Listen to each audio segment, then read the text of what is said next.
J'espère que vous tenez le coup, parce que ce qui suit ne s'invente pas. Une nouvelle saga politico-financière vient éclabousser les colonnes de l'actualité française. Un parfum de scandale, mais pas n'importe lequel. On parle ici de corruption en haut lieu, d'influences trafiquées et de fortunes douteuses qui se baladent entre Alger et Paris. Ce n'est pas encore un raz-de-marée judiciaire, mais ça secoue les murs des palais. Et surtout, ça réveille les vieux démons d'une relation franco-algérienne qui n'a jamais été bien claire. Un haut cadre du régime algérien, une figure qu'on qualifierait presque de monument historique, se retrouve dans la ligne de mire. Et cette affaire, un miroir parfait de ces relations bancales, ambiguës et, disons-le, franchement toxiques, qu'entretient le pouvoir algérien avec la France. Une hypocrisie bien partagée, car nos amis français ne sont pas tout blancs non plus. Entre ces deux États, c'est une romance compliquée depuis toujours. J'espère que vous tenez le coup, parce que ce qui suit ne s'invente pas.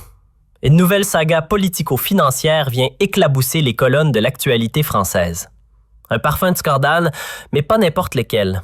On parle ici de corruption en haut lieu, d'influences trafiquées et de fortunes douteuses qui se baladent entre Alger et Paris. Ce n'est pas encore un raz-de-marée judiciaire, mais ça secoue les murs des palais. Et surtout, ça réveille les vieux démons d'une relation franco-algérienne qui n'a jamais été bien claire.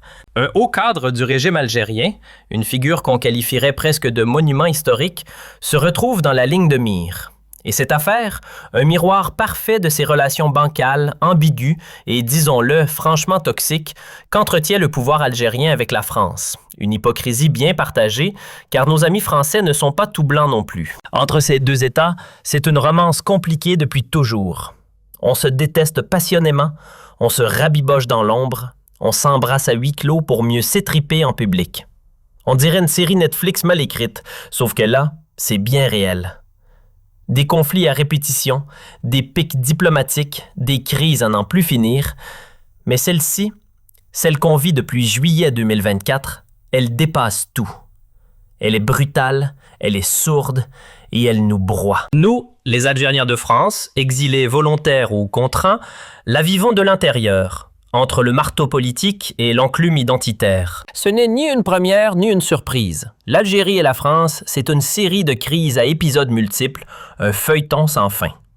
Et dans ce théâtre aux rideaux toujours entr'ouverts, les dirigeants algériens ont perfectionné l'art de la posture. Ils brandissent fièrement l'étendard de l'anticolonialisme, se posent en redresseurs de tort face à la France, accusée de nostalgie impériale, et jurent de couper le cordon ombilical avec l'ancienne tutelle. Mais pendant qu'ils agitent le drapeau de l'indépendance idéologique devant les caméras, leurs comptes bancaires, eux, trouvent refuge dans l'Hexagone. Oui, ces chantres de la souveraineté vivent dans les beaux quartiers de Paris, roulent sur l'or et s'installent dans des hôtels particuliers où même les bourgeois les plus chics lèveraient un sourcil d'envie. En parlant de bourgeois, on dirait une adaptation grandeur nature du bourgeois gentilhomme version diplomatique. Sauf qu'ici, les gentilshommes algériens troquent les costumes pour des costumes 3 pièces, avec patrimoine à 8 chiffres à la clé. Et justement, la justice française vient de braquer son projecteur sur l'un d'eux. Un ex-haut dignitaire, oublié des jeunes mais pilier du régime d'antan, possède à lui seul un empire immobilier en France estimé à plus de 7 millions d'euros. Septembre. Millions d'euros. Vous visualisez? Le Parquet national financier, cette cellule d'élite née en décembre 2013 pour débusquer les requins de la finance et les as de la fraude fiscale, a décidé d'ouvrir le coffre. Enquête en cours. Délits potentiels. Enrichissement suspect, trafic d'influence et peut-être, cerise sur le gâteau, blanchiment de rêves républicains. Alors, ce fameux personnage dont tout le monde parle, qui est-ce? Vous trépignez sûrement d'impatience à l'idée de connaître son nom. Spoiler, les moins de 40 ans n'en ont probablement jamais entendu parler. Et pour cause, il approche du siècle, ce monsieur. Oui, 96 printemps au compteur. Son nom? Mohamed Boudjaoui. Ah là, ceux de ma génération commencent à froncer les sourcils. Ça leur dit vaguement quelque chose. Et pour cause. Sous l'ère Bouteflika, entre 2005 et 2007, il occupait le prestigieux fauteuil de ministre des Affaires étrangères. Juste avant, il présidait le Conseil constitutionnel, 2002 à 2005. Mais si l'on remonte plus loin, bien plus loin, on découvre une trajectoire aussi impressionnante que méconnue. Celle d'un homme qui, pendant la décennie noire, avait pris ses distances avec le pays pour mener une carrière internationale. On y reviendra. En réalité, Boudiaoui, c'est une pièce maîtresse du puzzle historique du régime algérien. L'un des tout premiers à occuper le poste de ministre de la Justice après l'indépendance, dès 1964 jusqu'en 1970. À l'époque, ils n'étaient pas nombreux à connaître les arcanes du droit. Lui, si. Juriste de formation, passé par le feu de la guerre de libération, engagé dans les coulisses diplomatiques de la Révolution. Originaire de Sidi Bel Abbès, orphelin élevé à Tlemcen, il suit un parcours atypique. Marié à une Française, exilé volontaire dans l'Hexagone, il fait partie des rares Algériens à avoir réussi l'exploit de s'infiltrer dans les grandes écoles françaises en pleine période coloniale. Institut d'études politiques de Grenoble? Check. Tentative à l'ENA? Échec cuisant. Recalé parce que indigène, comme on disait alors. Mais il ne lâche rien. Il s'accroche, étudie le droit administratif avec une ténacité féroce et décroche finalement son doctorat en droit à Grenoble en 1956, au nez et à la barbe du système colonial. Chapeau. À l'époque coloniale, décrocher un diplôme quand on était algérien relevait presque de la science-fiction. Pour les autorités françaises, les indigènes, ce mot glacial et condescendant qui servait à classer tout un peuple, n'était pas destiné au banc des universités, mais au banc des tribunaux, en tant qu'accusés, bien sûr. Alors imaginez l'exploit que représentait une carrière universitaire poussée pour un jeune Algérien de souche. C'était exceptionnel, rarissime. Et pourtant, Mohamed Boudiaoui l'a fait. Pendant la guerre de libération, il ne tenait pas un fusil, mais des textes de loi. Il défendait l'Algérie dans les coulisses de la diplomatie mondiale. Il était la plume juridique du gouvernement provisoire de la République algérienne, ce GPRA, qui menait la révolution depuis l'étranger, pendant que l'ALN, bras armé de la lutte, faisait face à l'ennemi sur le terrain. Logiquement, après l'indépendance, l'Algérie en construction s'est tournée vers les rares hommes instruits disponibles, et il ne courait pas les rues. Boudiaoui, avec son bagage français et ses diplômes arrachés au mépris colonial, s'est vu confier le ministère de la Justice. Il était littéralement l'un des seuls profils compétents pour ce poste stratégique. À cette époque, si vous saviez lire, écrire et porter une cravate, on vous confiait un ministère. L'État naissant n'avait pas le luxe de choisir. Il fallait bâtir et vite. Mais avec les responsabilités sont venues les controverses. En tant que ministre de la Justice, Boudiaoui n'a pas tardé à faire parler de lui. Un exemple? Il a refusé la grâce présidentielle à un certain Désiré Draille, un Français de confession juive condamné à mort pour fabrication de fausses monnaies. Ironie du sort, 2 autres condamnés dans la même affaire, eux, ont été épargnés. Une décision qui, à l'époque, a fait couler beaucoup d'encre et grincer bien des dents. À l'époque où il occupait le ministère de la Justice, son nom était surtout associé à une fermeté sans compromis. Un ministre au point de fer, peu enclin au débat démocratique et clairement pas fan des libertés individuelles. La répression, il maîtrisait le sujet. Et puis, presque du jour au lendemain, silence radio. Plus un mot, plus une apparition. Disparu des radars. Mais ce n'était pas une retraite, c'était une promotion. Monsieur s'envole vers l'international. Et pas pour faire du tourisme. De 1994 à 1997, le voilà propulsé président de la Cour internationale de justice, la CIJ, rien que ça. Une consécration qui, pour l'Algérie, tenait presque du triomphe diplomatique. Car oui, la CIJ, ce n'est pas un tribunal ordinaire. Situé à La Haye, aux Pays-Bas, dans le très symbolique Palais de la Paix, c'est ni plus ni moins que le bras judiciaire officiel des Nations Unies. Attention, à ne pas confondre avec la CPI, Cour pénale internationale, ou le TPI, Tribunal pénal international, qui, eux, jugent des individus pour crimes de guerre ou crimes contre l'humanité. Non, la CIJ, elle, ne s'intéresse qu'aux conflits entre États. Elle tranche les différends entre gouvernements, pas entre personnes. Et là, au sommet de cette instance, pendant 3 années entières, on retrouvait Mohamed Boudiaoui. Rien que ça. La Cour internationale de justice, pour ceux qui l'ignoreraient encore, ne juge ni dictateur ni criminel de guerre. Non, son terrain, c'est le conflit entre nations. Elle arbitre les querelles diplomatiques, les frontières contestées, les eaux territoriales disputées. Bref, elle tranche entre États. pas entre individus. Et c'est justement là que notre célèbre Mohamed Boudiaoui entre en scène. À ce moment-là, il aurait pu graver son nom dans le marbre de l'histoire comme le magistrat algérien qui a su porter haut les couleurs de son pays à l'international. Juge respecté, puis président de cette prestigieuse institution, son parcours avait de quoi faire rêver toute une génération de diplomates en herbe. Un CV taillé pour les manuels scolaires. Mais voilà, tout ne s'est pas passé comme prévu. Le destin de M. Boudiaoui a basculé au tournant des années 2000. Pourquoi? Parce que ce n'est pas seulement le président qu'il a été entre 1994 et 1997 qu'il faut retenir. Non, il faut aussi se rappeler qu'il a siégé à la CIJ pendant près de 2 décennies, de 1982 à 2001. Autant dire qu'il a vu passer des dossiers brûlants et qu'il en a dirigé certains. La Cour, censée être un modèle d'impartialité, fondée sur la sagesse collégiale et la neutralité absolue, s'est alors retrouvée dans une drôle de posture. Car l'un des litiges sur lesquels Boudiaoui a statué à cette époque allait bientôt faire parler de lui, et pas pour les bonnes raisons. Ce qui aurait pu être le sommet de sa carrière va peu à peu en devenir le point de rupture. C'est là que le destin bascule, que la légende prend une autre tournure. Mohamed Boudiaoui, notre patriarche silencieux, aujourd'hui âgé non pas de 92, mais bien de 95 ans, oui, faites le calcul, il est né en 1929, est devenu une sorte de monument d'époque, un vestige vivant de la guerre froide, version algérienne.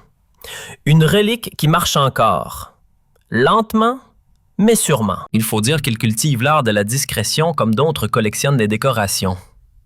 Pas un mot pendant le printemps arabe. Silence radio durant les secousses politiques de 2019.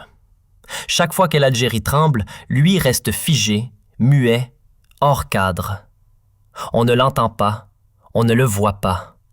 Une ombre parmi les ombres. Mais attention, une ombre influente. Et pourtant, derrière ce profil effacé, une décision judiciaire a tout fait vaciller.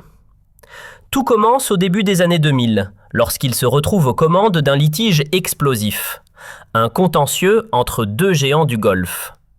Ce n'est pas un procès ordinaire, c'est un affrontement entre puissances pétrolières, et c'est Boudiaoui qui est chargé de trancher. Un jugement à rendre, une décision lourde de conséquences. Et c'est précisément là que son histoire prend un virage inattendu. Tout commence avec une querelle diplomatique bien juteuse entre 2 voisins du Golfe, Bahreïn d'un côté, Qatar de l'autre. Le sujet du conflit? Pas un caillou perdu en mer, mais un trésor énergétique, l'accès à l'un des plus vastes gisements gaziers de la planète. Les 2 pays revendiquaient la souveraineté sur une zone maritime stratégique, parsemée de petites îles et de promesses de milliards de mètres cubes sous-marins. En 2001, la Cour internationale de justice finit par trancher et, surprise, verdict en faveur du Qatar. Une décision qui très vite fait grincer des dents. Beaucoup d'observateurs, experts en droit international et habitués des coulisses judiciaires, trouvent ce jugement, disons, étrangement favorable. Et rapidement, des rumeurs circulent. Le Qatar aurait-il acheté sa victoire? Les regards se tournent alors vers le juge principal ayant instruit l'affaire, un certain Mohamed Boudiaoui. Les bruits de couloir deviennent des accusations à demi-mot. Pot de vin, influence, verdict monnayé. Rien n'est prouvé, bien sûr. Mais le soupçon, lui, s'installe. Et dans l'ombre de cette affaire, l'image du juge modèle commence doucement à se fissurer. Mais l'affaire ne s'arrête pas là. Quelques années plus tard, une autre question agite les esprits curieux. Comment un ancien magistrat, payé 15 000 € par mois à l'époque, a-t-il pu accumuler un empire immobilier estimé à, tenez-vous bien, plus de 7 millions d'euros? En plein cœur de la région parisienne. Car oui, entre 2000 et 2023, M. Boudiaoui s'est constitué un portefeuille impressionnant d'appartements et de maisons, notamment dans les Hauts-de-Seine, un des départements les plus huppés de France. Neuilly-sur-Seine, plutôt les coins les plus chics. Et pas de simples studios, non, des résidences luxueuses dignes de l'élite. Les médias français s'en sont mêlés. Le Journal du Dimanche, dans une enquête fouillée, a publié un dossier titré « Le patrimoine français d'un ancien juge algérien dans le viseur de la justice ». Tout est dit. L'enquête avance Et les questions s'accumulent. Le journal du dimanche, Ce célèbre hebdomadaire français qui adore décortiquer les zones d'ombre des relations franco-algériennes en a remis une couche. Habitué des révélations croustillantes sur les coulisses diplomatiques entre Alger et Paris, il signe cette fois une enquête retentissante sur, devinez qui? Eh oui, encore Mohamed Boujaoui. D'après les journalistes du GDD, un nouveau signalement a été soumis à la justice française, et il n'est pas passé inaperçu. Boujaoui serait désormais soupçonné, tenez-vous bien, de blanchiment d'argent et de fraude fiscale. L'objet du délit? Un parc immobilier familial démesuré, éparpillé entre les beaux quartiers de Paris et les communes dorées des Hauts-de-Seine, avec une estimation globale qui dépasse les 7 millions d'euros. Rien que ça. Mais là où ça coince sérieusement, c'est quand on compare cette fortune à ses revenus déclarés. On parle quand même d'un ex-juge international payé 15 000 euros par mois. Alors, sauf s'il a gagné au loto une quinzaine de fois d'affilée, l'équation ne tient pas. Pour se permettre des adresses aussi chics à Neuilly-sur-Seine ou dans les coins VIP de la couronne parisienne, il faudrait gagner l'équivalent d'1,5 million par mois. Pas 15 000. À ce stade, ce n'est plus un décalage, c'est une galaxie entre les revenus et le train de vie. L'étau judiciaire se resserre. La justice française, loin de se limiter aux chiffres globaux, fouille désormais les détails. Parmi les opérations financières suspectes attribuées à Mohamed Boujaoui, une transaction en particulier retient l'attention. Janvier 2001, 216 000 euros atterrissent sur un compte suisse appartenant à son neveu. Le timing, parfaitement troublant. C'est justement à ce moment-là que l'affaire explosive entre le Qatar et Bahreïn était en cours de délibération à la Cour internationale de justice. Et là, les soupçons prennent forme. Certains enquêteurs estiment que cet argent aurait transité par ce neveu pour finalement revenir à Mohamed Boujaoui lui-même. Une sorte de détour bancaire pour mieux dissimuler un pot de vin déguisé, potentiellement versé par le Qatar pour s'assurer d'un jugement favorable. Une théorie qui, si elle est prouvée, ferait voler en éclats la crédibilité d'un juge autrefois considéré comme intouchable. Mais l'affaire ne s'arrête pas là. Car dans la galaxie Boujaoui, il y a une autre étoile sombre. Farid Boujaoui. Peu connu du grand public en Algérie, mais très actif dans les milieux économiques opaques. Neveu de Mohamed, Farid est un homme d'affaires aux multiples visages.